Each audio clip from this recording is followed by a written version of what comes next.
So hello guys, this is the fifth lecture of the Boolean Algebra series.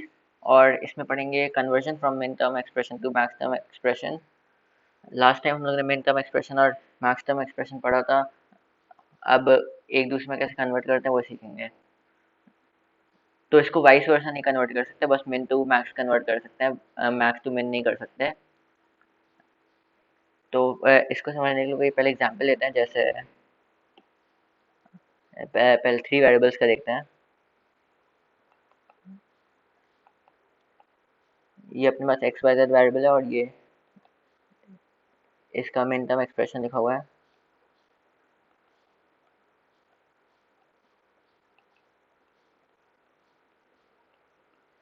तो ये इसमें 3 terms है। अब ये एक्स वाई जेड 3 वेरिएबल्स में कितने मैक्सिमम पॉसिबिलिटीज हो सकते हैं वो हम लोग निकालेंगे। जैसे मतलब कि कितने मैक्सिमम कॉम्बिनेशन 3 वेरिएबल्स के बन सकते हैं। तो अगर थोड़ी सी मैथ्स आती हो तो ये पता होगा शायद। 2 to the power 3 equal to 8, ये इतने 8 मैक्सिमम पॉसिबिलिटीज हो सकते हैं इसके कॉम्बिनेशन के, अगर 3 वेरिएबल हो। 3 नंबर वेरिएबल है, 2 की पावर 3 होता है 8। तो 8 मैक्सिमम पॉसिबिलिटीज हम लोग ने सिर्फ 3 टर्म्स लिए हैं, तो बचे मतलब 5। जो 5 टर्म्स होंगे वो होंगे उसको हम लोग में कहेंगे मैक्स टर्म। तो पहले इसका मिन टर्म लिख लेते हैं, मिन टर्म डेजिग्नेशन लिख लेते हैं।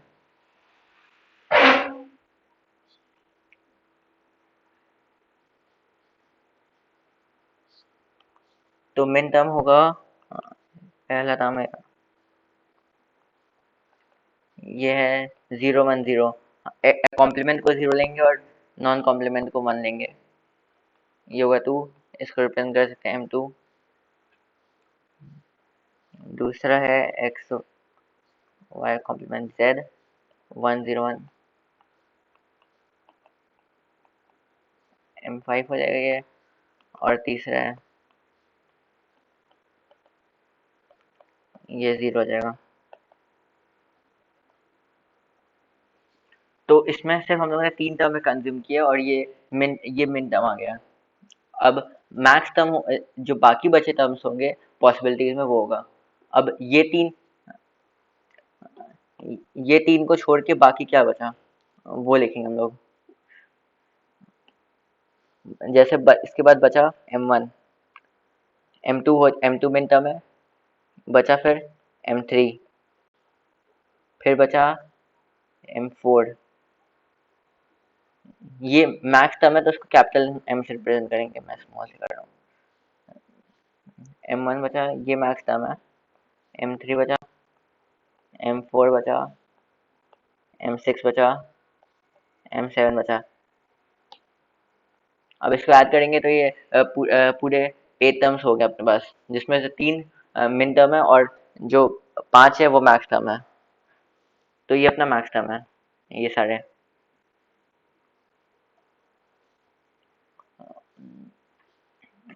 तो अच्छे से लिख लेना है। तो इसमें 0 0 1 होगा, 0 0 1 होगा।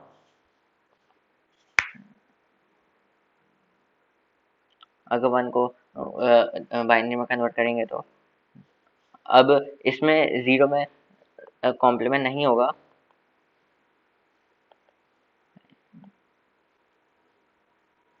ये हो गया अपना एक टर्म।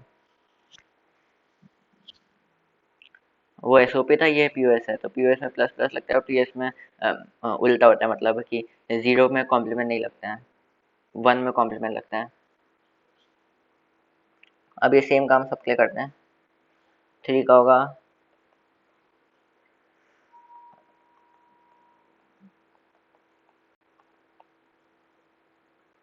4 के लिए होगा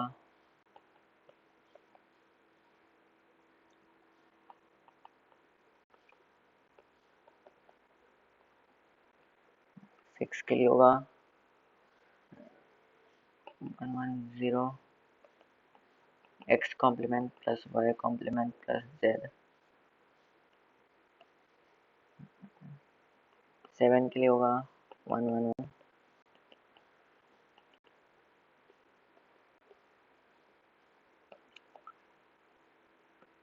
तो ये अपना मैक्स टर्म आ गया। और ये मिन टर्म था।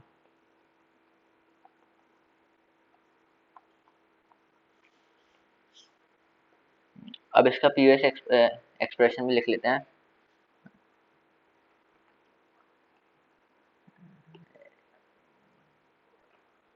वेरिएबल्स हैं 3x, एक्स वाई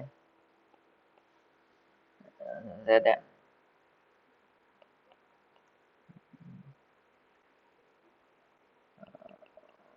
1 3 4 6 7। ये कार्डिनल फॉर्म हो गया। अब इसको एक्सप्रेशन फॉर्म में भी लिख लेते हैं।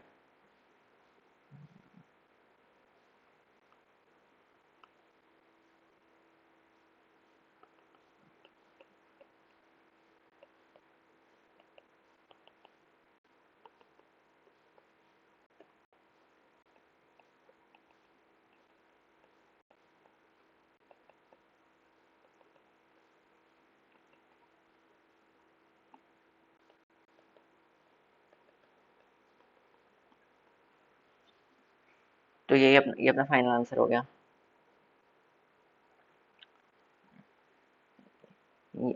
ये अपना मिन टर्म था और अभी ये मैक्स टर्म आ गया। अब इस पे क्वेश्चन कर लेते हैं, एक सेम क्वेश्चन कर लेते हैं।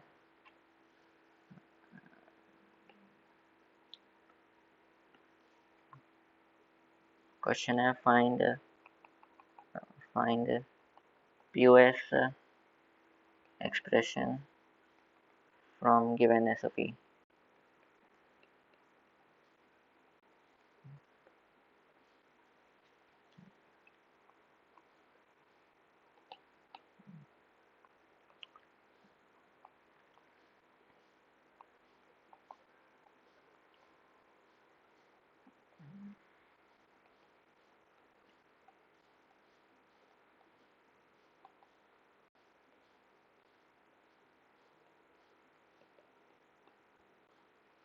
तो ये अपना क्वेश्चन है।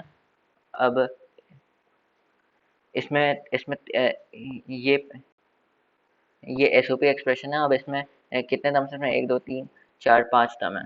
लेकिन पॉसिबिलिटीज कितनी होती है? 3 वेरिएबल्स की पॉसिबिलिटीज होती हैं।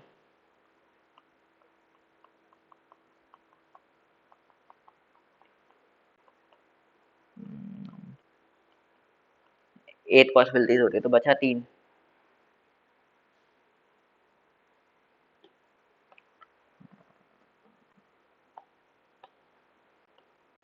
अब अगर इसका हम लोग बाइनरी में लिखेंगे तो हो जाएगा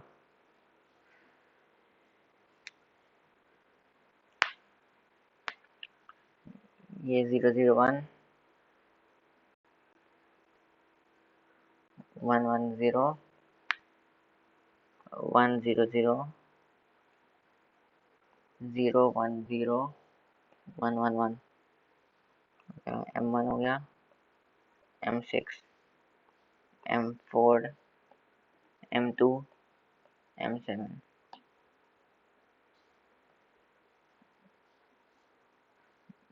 अब बचा क्या? बचा क्या बचा? 1 हो गया, 2 हो गया, बचा 3। नहीं, 0 पहले बचा, तो M0 बचा, M3 बचा, 6 भी हो गया, 7 भी हो गया, तो 5 बचा, M5 बचा।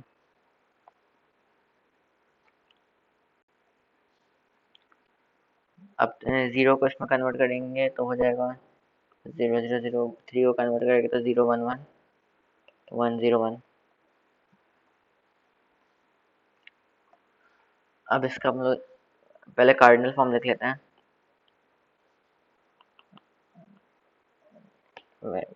ए कॉमा,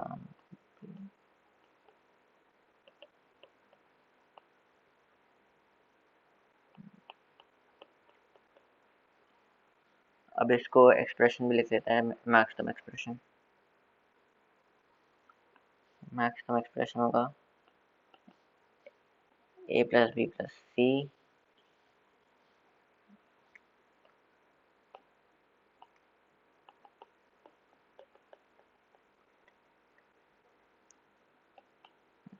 ए complement plus B plus C complement.